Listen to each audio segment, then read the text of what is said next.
Assalamualaikum dan salam sejahtera semua. Ini adalah the smallest SUV yang ada pada keluarga Honda, di mana untuk model ini dia bakal menggantikan Honda BR-V di Malaysia. Dan lebih penting, ini adalah pesaing terus kepada Peradua Ativa. Dan persoalannya, kenapa Honda bawa masuk WR-V sedangkan BR-V boleh jual kat Malaysia? Dan boleh ke dia nak lawan Ativa? Sedangkan Ativa dekat Malaysia, pun laku keras, babe. Harga pun harga murah. Dan lebih penting, kita akan ceritakan apa yang ada dekat Honda WR-V ini. So, macam biasalah, bagi anda yang baru jumpa channel ini, yang masih belum subscribe, jangan lupa subscribe, jangan lupa tekan loceng. Follow juga sosial media kat IB, IG, Facebook, TikTok. Lepas dah lagi.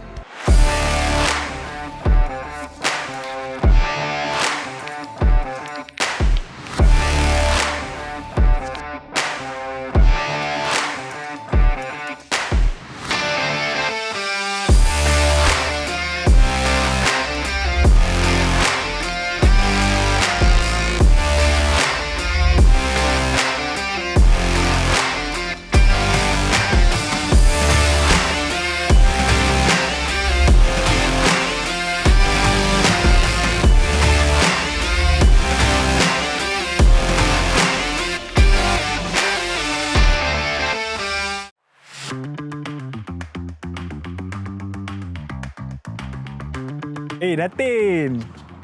Kapek apa ni?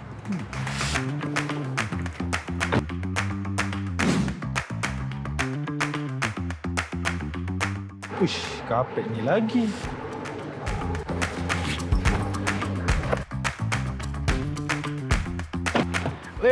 Yo, masuk. Aduh, kapek ni lagi. Ni kapek apa ni kan? Kat mana-mana aku tengok orang pakai.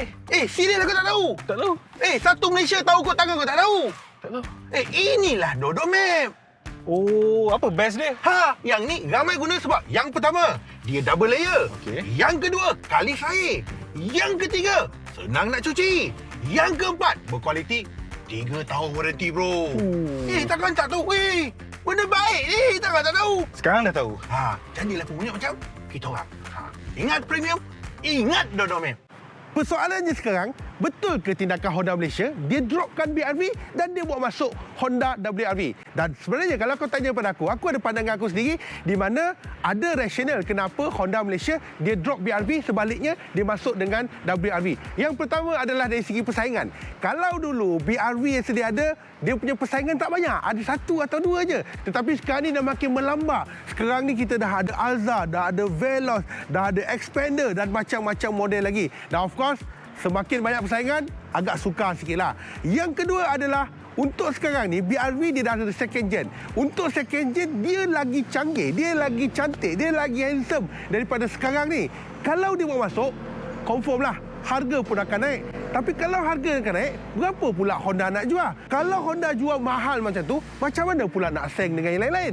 So that's why lah, ini adalah antara reason kenapa dia bawa masuk the smallest SUV. Kalau ikutkan untuk Japanese brand, dia adalah yang pertama. So that's why dia bring masuk WR-V, di mana dia cuma bersaing dengan Ativa saja. Kira okey lah. Kalau ikutkan non-national, dia adalah yang pertama masuk ke Malaysia. Okey, so sekarang ni kita ceritakan apa yang ada dulu dekat kereta. Okey, untuk makluman semua, ini adalah kereta WR-V versi Thailand punya spek. Dan ada kemungkinan apabila masuk ke Malaysia, dia punya spek berlainan sedikit lah. Di mana untuk model yang kita nak review ini adalah versi RS, iaitu versi yang paling high spek sekali. Okey, first kita nak tengok dari segi design. Sebenarnya untuk WR-V ni, dia adalah second gen now. Okey, di mana first gen dah keluar dulu 2017. Yang ini adalah generasi yang kedua. Di mana kalau kau tengok desainnya, bagi aku serius lawa, babe. Serius, exterior memang aku impress, interior memang aku lawa. Di mana kalau kau lihat dekat sini, untuk bahagian depan ni, dia masih lagi ada orang katakan gunakan grill solid wing face. Di mana kalau yang ni dia ada kemasan-kemasan bulat-bulat kat sini, sebiji. Yang ini yang nampakkan dia jadi lagi premium. Nampak macam apa tau? Ni, ada macam ala-ala HRV pun macam ni juga kan. Dan of course dia ada emblem RS dekat sini lah. Dan untuk yang ni juga, untuk lampu full LED dengan lampu nyalaan siang, dia macam ada ada L shape sedikit. Dan lebih penting dia ada sequential light jugalah. Dan untuk sini kita nampak dia ada lampu fog lamp. Dan untuk bahagian bawah, bumper bawah tu macam design ala-ala honeycomb sikit. Dan untuk bahagian bawah dia macam ada ala-ala skid plate sikit lah bagi aku. So bagi aku untuk design depan langsung tak ada masalah. Nampak comel, memang nampak cantik. Okey. So, untuk bahagian tepi, kita akan nampak ada satu cladding yang bahagian depan disambungkan ke bahagian tepi sampailah ke bahagian belakang. Sebab apa dia buat macam tu? Sebab dia nak bagi tahu kepada semua orang, hey, ini versi SUV, ini model SUV, ini model crossover. So, model SUV crossover yang ada macam ni. Tapi okey bagi aku, tak terlalu besar, tak terlalu kecil. Memang nampak ngam-ngam kat sini lah. Dan seterusnya untuk rim menggunakan 2 tona 17 inci, tetapi untuk tayar dia lebar sikit. Kalau nak bandingkan dengan Ativa 17 inci yang paling high spec sekali lah, iaitu versi yang paling AV lah. So kalau tayar dah lebar, apa kesan dia? Kesan dia aku percaya drive akan lagi best. Iaitu kita akan cerita kejap lagi lah. So seterusnya, untuk versi dekat Thailand, hanya warna merah saja akan didatangkan dengan two-tone untuk versi RS. Tetapi untuk color lain, still lagi one-tone color. Tetapi aku percaya untuk versi Malaysia, kalau masuk RS, kebanyakan dia akan jadi two-tone. Contohnya side mirror two-tone, bumbung two-tone, warna gelap sebagainya. Tetapi untuk versi Thai spec, tidak. Kecuali warna merah sahaja. So, untuk bahagian sini kita tengok dekat atas dia ada roof rail juga. Roof rail yang berwarna gelap. Dan untuk bahagian tepi, kita nampak dia punya tingkap dia. Bagi aku, walaupun dia adalah the smaller SUV, tapi tingkap dia besar, babe. Serius. Besar dan juga sangat-sangat ngam. Dan lebih penting adalah, ini menarik dia. Okey. Ini satu keunikan lah. Dan sebenarnya keunikan ni kita dah pernah lihat dekat model-model HRV, di mana pembukaan pintu belakang adalah dekat bahagian atas. Dekat bahagian sini. Okey. Tetapi secara automatically dia nampak satu keunikan di mana kalau kau tengok pintu depan, pembukaan pintu sini, belakang tak ada. Mana pula? Dia ada dekat bahagian atas.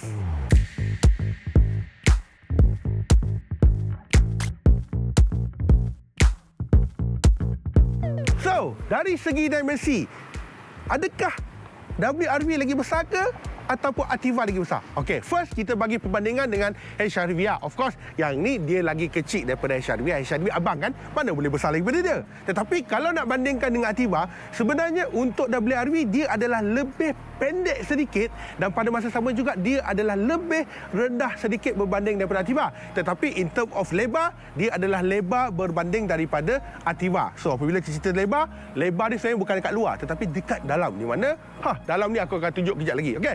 So untuk bahagian belakang kita akan nampak dia ada spoiler dekat bahagian atas yang ni. Dan of course untuk bahagian belakang aku agak suka juga di mana dia cuba tampilkan beberapa elemen yang ada dekat Honda Civic. Sebagai contohnya apa? Lampu.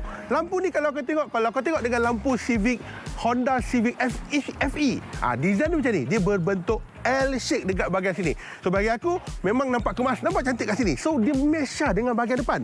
Dan of course dia ada badge WRV kat sini. Dan ini adalah iVTEC. Okey, yang ini engine kita akan cerita sikit lagi. Dan of course dia ada badge RS kat sini jugalah. Dan untuk bahagian bumper bahagian bawah juga dia ada orang katakan macam glossy black ataupun kemasan warna gelap juga. Dan of course bawah dia mesh macam bahagian depan, dia macam ada ala-ala skid plate sikit. Okey. Dan seterusnya untuk bahagian boot. Okey, untuk bahagian bonet besar ke tak besar? Okey, atas kertas kalau kita ikutkan untuk spek Thailand, dia punya boot besar adalah 380 liter, which dia adalah lebih besar sedikit. Lebih kurang tak silap saya Ativa lebih kurang 369 liter, plus minus lebih kurang perbezaan hampir 20 liter. So, yang ini adalah lebih besar. Dan macam mana pula kedalaman? Dalam dia adalah lebih dalam berbanding daripada Ativa. Dan yang bertanya, ada spare tayar yang tidak? Jangan risau. Ada spare tayar. Malaysia ada spare tayar tak? Kita dah tanyalah. Malaysia pun ada spare tayar juga, don't worry. Cuma satu saja pelik kat sini adalah dia tak ada cover belakang. So kiranya dekat bahagian boot ni dia tak ada cover. Biasanya kan ada cover dan sebagainya. Yang ini dia tak ada cover belakang. Pelik sikit. Tetapi kalau kau nak boot space lebih besar, of course second row anda boleh turunkan dengan tarik dan juga tolak. So nak beli barang kat IKEA, nak beli apa-apa kat Thailand nak, semua boleh sumbat dalam ni.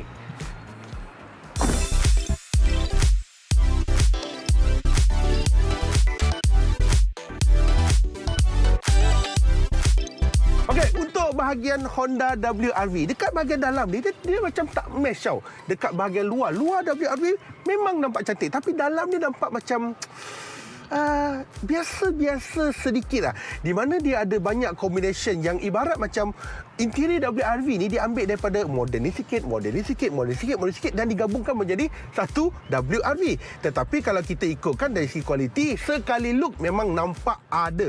Cuma dari segi design dia nampak a bit outdated sedikit lah. Itu pandangan aku. Kadang kalau ikutkan dekat sini, dekat dia punya dashboard dia memang hard. Cuma yang ni soft, hard, soft. Yang ni soft.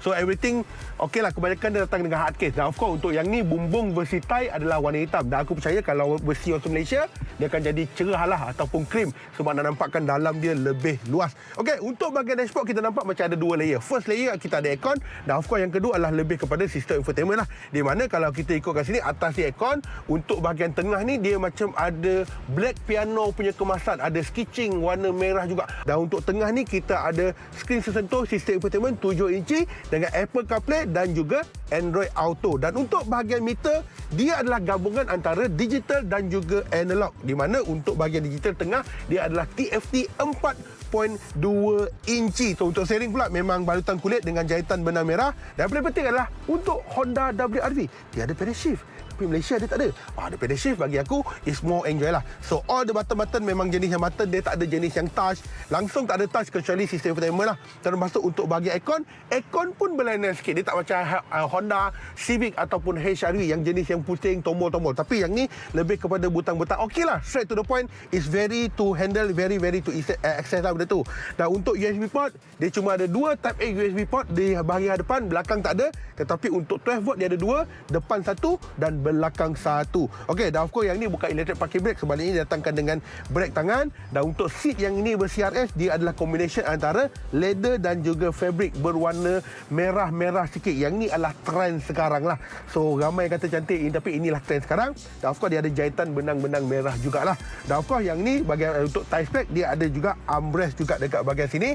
Dan untuk bahagian tepi kita nampak juga ada kemasan black piano dan sebagainya lah. In term of the keselesaan kerusi, bagi aku untuk saiz aku yang agak besar, sebenarnya bahagian depan tak terlalu besar, tak terlalu kecil. Boleh lah, ngam-ngam lah, okey lah untuk badan aku. Tapi not fair lah kan. Untuk badan aku ni macam kurang sesuai sikit lah untuk kereta-kereta macam ni. Tetapi bagi aku okey, still okey. Cuma untuk kepala ni dia a bit pelik sikit, nampak ni. Aku ketinggian aku adalah 171, berat aku adalah 68 kg.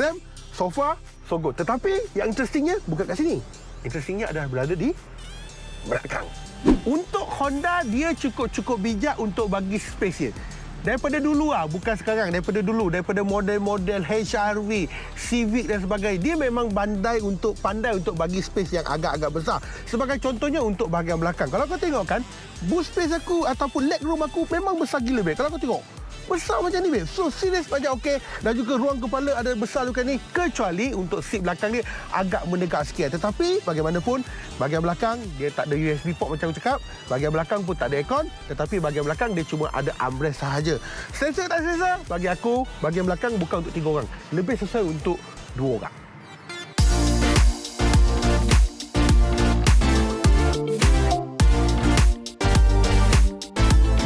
Dari segi enjin, macam mana pula? Sedap ke WRV ni? Okey, so sekarang ni kita memang ada perjalanan daripada Bangkok pergi ke Pattaya. Dan sekarang ni boleh katakan kita berada dekat highway lah, atas highway dengan speed 100, 110, 120. Dan berbalik kepada enjin. So untuk ini, WRV guna enjin apa? Okey, so untuk WRV dia gunakan enjin 1.5 liter NA non-turbo dengan 121 PS dan juga 145 Nm torque. Kotak gear menggunakan kotak gear CVT 7 kelajuan. Dengan yang ini adalah versi front wheel drive. First, kita cerita dahulu dari segi power. Okey, sebenarnya untuk yang WRV ni sebenarnya dia adalah menggunakan enjin yang sama seperti mana yang digunakan pakai dekat Honda City yang ada jual dekat Malaysia. So enjin yang sama, so everything is sama. Tetapi dari segi power, kalau kita nak bandingkan terus dengan Pearl 2 Ativa, aku rasa yang ini dia lebih ada power sedikit. Itu atas kertas memang menang lah. Tapi power kita dapat rasa dari segi acceleration 1.2 1.3 1.4. Nampak tu iVTEC kick in 1.5. Power memang ada lah. Apatah lagi pick up, apatah lajak, memang ada. Memang lebih ada bagi berbanding daripada Ativa. Itu pandangan peribadi aku lah. Dan kalau kau tanya pada aku, dia sebenarnya sama je macam macam bawa orang katakan Honda City. Sama. Memang rasa feel dia memang lebih kurang sama. Tidak ada jauh perbezaan, termasuklah dengan handling. Handling dia memang rasa macam Honda City lah. So, okey lah. Boleh diterima. Dan memang normal like you bawa City, macam tu jugalah you buat dekat WRV. Dan of course sekarang ni kita dekat road Thailand, bagi aku tak jauh banyak beza pun dengan road Malaysia. Tetapi dari segi atas kertas aku rasakan power kemenangan dia kepada apa nama ni WRV lah. Daripada segi keselesaan pun mungkin aku bagi WRV juga. Tetapi of course dari segi fuel consumption aku rasa kemenangan kepada Activa lah. Untuk yang ni rekod korang atas kertas. Untuk spek Thailand dia adalah 16.7 km per liter. Dan of course aku tak salah aku, Activa dia jauh lebih jimat minyak lah berbanding pada yang ni. Tetapi of course lah kita tengok jugalah dari segi harga ni kan, itu main peranan juga. Dan dari segi keselesaan seat bagi aku, untuk saiz badan macam besar macam aku, gedabak anak gajah ni, kursi dia memang tak besar lah. Bagi aku memang ngam-ngam, dia tak adalah keselesaan yang sangat-sangat untuk badan aku. Tetapi untuk badan kecil macam Japa ke whatever, kau cakap Riwan ke, dia mungkin selesa. Dan untuk short trip tak ada masalah. Untuk long trip dia akan rasa, kau akan rasa penat lah. Kau rasa pinggang kau, sebab dia macam tak support sedikit kan. Itu je lah antara yang aku boleh bagi tahu. Tetapi yang ni dia adalah sebuah SUV compact segmen A+. Dia nak masuk ke segmen B, lebih kurang macam tu dah. Dan okey lah sebenarnya, tetapi macam aku cakap lah, dia bukan masalah kereta, masalah individu. Siapa suruh jadi gemuk? Sebab itulah. Tapi sejarah overallnya bagi aku okey. Tetapi persoalannya, berapa pula harga dan orang Malaysia boleh accept ke kalau harga jauh lebih tinggi berbanding daripada Activa?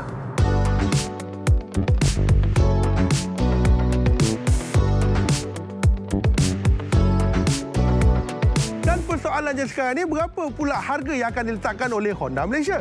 So, sekarang ni kita akan tengoklah. Sebenarnya kalau kita lihat kat sini, dia akan berada between antara Honda City dan juga Honda HR-V. Dan kita buat sedikit perbandingan sikit di mana kalau kita lihat dekat Indonesia sebagai contohnya. Indonesia harga dia start lebih kurang dalam 80 lebih ribu sampai ke 90 lebih ribu. Dan kalau untuk Thailand pula dia mahal sikit. Dia start daripada 90 lebih sampai 100 lebih.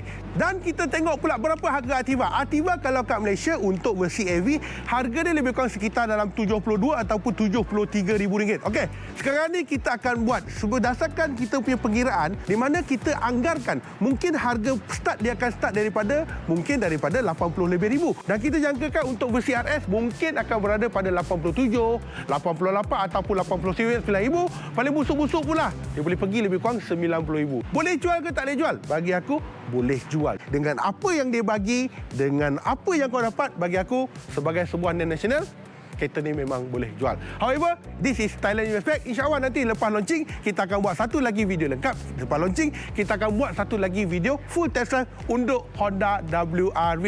So, aku rasa sampai sini saja video kita pada kali ini. Macam biasa lah. Kalau ada soalan-soalan, nyatakan dekat ruangan kawan. Dan kita jumpa lagi pada masa akan datang. Bagi anda yang baru jumpa channel ini, yang masih belum subscribe, jangan lupa subscribe. Jangan lupa untuk tekan lonceng. Follow juga sosial media kami. Facebook, IG, TikTok, Pandai Laju. Shalom. Assalamualaikum.